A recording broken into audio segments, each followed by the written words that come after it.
5 तारखेला विजयोत्सव हा साजरा करणारच आम्ही सगळ्यांशी बोलतो आहोत।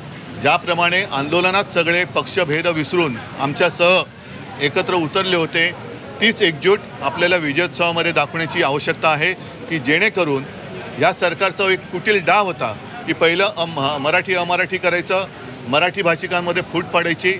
आता मराठी भाषिकांमध्ये फूट पडत नाही, मराठी अमराठीवाद होत नाही हे बघितल्यानंतर मराठी माणूस एक येऊ नये म्हणून आता हा जी आर त्यांना रद्द करावा लागलेला आहे।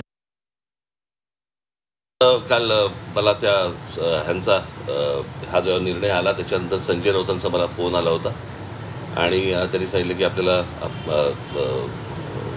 काय करायचं पुढे। म्हटलं आपल्याला मोर्चा तर रद्द करायला लागेल आता। तर त्यांनी म्हणाले की मग आपण एक विजयी मेळावा आपण घ्यायला पाहिजे। म्हटलं घेऊया। म्हणाले मग 5 तारखेला आपण जाहीर केले तर 5 तारखेला घेऊया का? म्हटलं 5 तारखेला घेता येईल। म्हटलं आत्ता काही ठिकाण बिकाण जाहीर करू नका। म्हटलं मी माझ्या लोकांची पहिल्यांदा बोलीन, चर्चा करीन आणि चर्चा केल्यानंतर म्हटलं मग आपण एकत्र मिळून ठरवू आणि मग त्याच्यानंतर बघू आपण 5 तारखेला काय करायचं ते। तर त्याप्रमाणे 5 तारखेला तर अजून काही ठिकाण वगैरे ठरलेलं नाही। मी माझ्या सहकाऱ्यांशी बोलीन, मग त्यांच्याशी बोलणं होईल, माझे सहकारी त्यांच्याशी बोलतील आणि मग त्याच्यातनं 5 तारखेचा मेळावा होईल।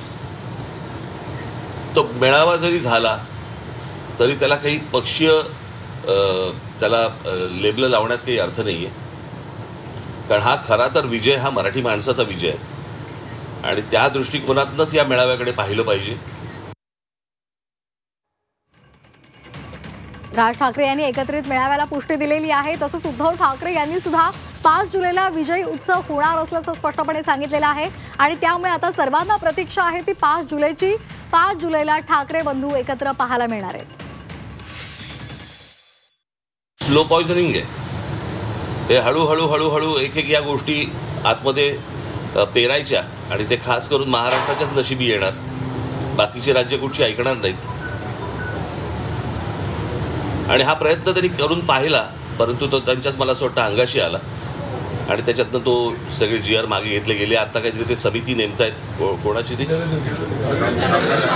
जाधवांची, त्यांनी समिती नेमावी, त्याचा निर्णय आणावा न आणावा याच्याशी आम्हाला काही कर्तव्य नाही आहे, परंतु परत ही गोष्ट होणार नाही एवढी सरकारने नक्की लक्षात ठेवावं।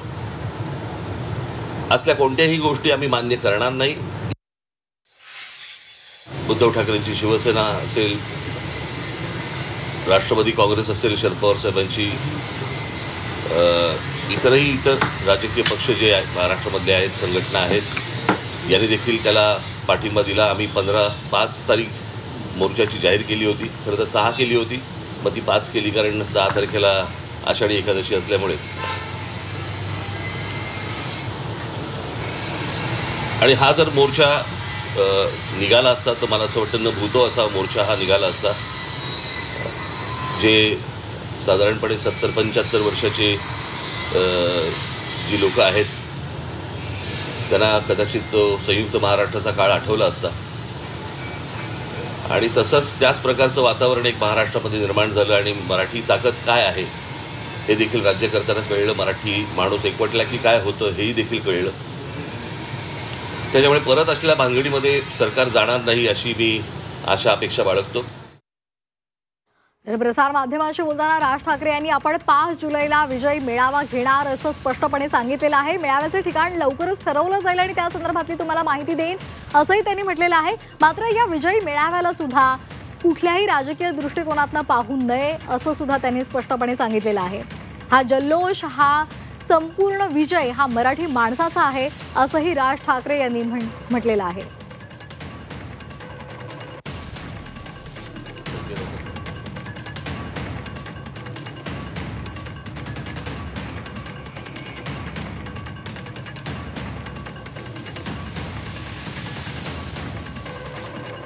ठाकरे बंधू आपल्याला एकत्र 5 जुलैला पाहायला मिळणार आहे। एकीकडे उद्धव ठाकरे यांनी सुद्धा 5 जुलैला आपण विजय उत्सव करणार असं स्पष्टपणे सांगितलेलं आहे, तर दुसरीकडे राज ठाकरे यांनी सुद्धा आपण 5 जुलैला विजय मेळावा साजरा करणार असल्याचं सांगितलेलं आहे।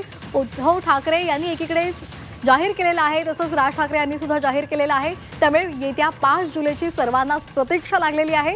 5 जुलैला ठाकरे बंधू आपल्याला एकत्र पाहायला मिळणार आहे।